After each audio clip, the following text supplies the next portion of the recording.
Hello, beautiful works of art. Happy Friday, this last Friday in February. I've been thinking about something and experiencing something in my own life that I wanted to open up to you all in this little video newsletter that I hope will be encouraging to you. As artists and as creatives, we are sensitive creatures. We are sensing things. We use our senses in a way that is at the height of our humanity. We are paying attention to sights, smells, tastes, details. We're taking in all sorts of information. And very often, as artists and as creatives, we see things from a holistic point of view. We see things that are interconnected that maybe aren't something that a different kind of person is taking in. And in this season, in our world, and especially in our country, there is a lot happening. It is extremely scary in some ways. It is upsetting in certain ways. And sometimes we are feeling that as anxiety. There's a lot of talk about anxiety and what we do with it and why it's there and get it off, or we need to regulate our nervous systems, right? There's a lot of conversation around that. And sometimes it can make us feel as if our experience, that having that anxiety is a bad thing. And I actually want to offer the idea that if you're experiencing anxiety right now, you are having an appropriate response to situations that are unsettling. You having anxiety is not a problem. You having anxiety is an appropriate response to circumstances outside of you that are coming into your space, coming into your sensing being. If you're having anxiety, you're likely having an appropriate human response.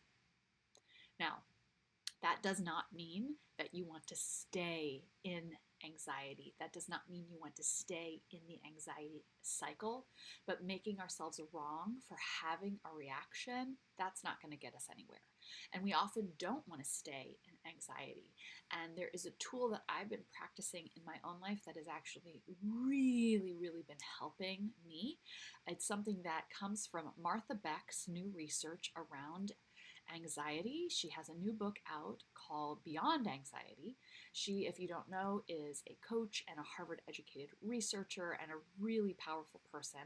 And her research shows that we as humans cannot be in the experience of anxiety and in the experience of curiosity at the same time. We cannot be anxious about something and curious about it at the same time. It's like a binary switch. It's one or the other.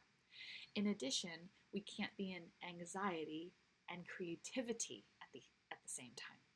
So the idea of being in curiosity and being in creativity is an antidote to anxiety. She came to this by realizing that when she was feeling anxious, she had no access to her creativity or curiosity. And so she thought, could I do it the other way around? If I'm in my curiosity and in my creativity, am I feeling anxious? And she discovered that she wasn't.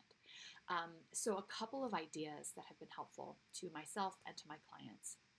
When you're in that experience of anxiety, first off, giving yourself permission and probably having an appropriate human response here. But if you don't want to stay there, ask yourself some questions. The first is to get curious. And you can do this by physically making a sound. Martha Beck says, right? So when you're feeling anxiety, you've gotten a hit of information that isn't setting with you. See what happens if you You can even start looking around your actual environment, reminding yourself that you are here in this space right now. The second is to pick up a pen or a pencil and just draw or doodle. Do something physical with your hands to move yourself into creativity. You could create a meal. You could go outside. You could look around. You could play with sticks, really engaging in your creativity. I'll give you a short example of how I've used this in my own life recently. There have been political things that are happening that I very much do not like. They have caused me to feel a lot of fear and worry, and a specific player that is someone who feels dangerous. right? That's me in my anxiety as I ruminate or spin or doom scroll in that place. I found myself thinking about this person. They were rent free in my head. And instead of just being in the worries, I said, how could I get curious about this? I wonder why this person is behaving the way they are. I wonder, kind of like I would with an actor in a backstory, what was their history? What was their growing up? How were they conditioned in these ways where this feels like an appropriate response? And it got me curious enough to start asking specific questions and Googling specific things that gave me context about their life and their conditioning that did not up my empathy for them, but did up my understanding of why they might be moving in a certain way and honoring values that are very different than my values, which actually took my anxiety down because I had information and I had a new way to kind of find out more. And in addition, I saw other people online also having similar thoughts that I did about their behaviors, right? So then there was a little bit more of like, oh, I'm not the only one that's worried about this. So that was where I moved into my curiosity. And in regards to creativity, for me, I love eating and I love cooking. And so knowing that at the end of the day, I'm going to make something with my hands, I'm going to put something together that hasn't been put together before, that's a place where I can engage in my creativity.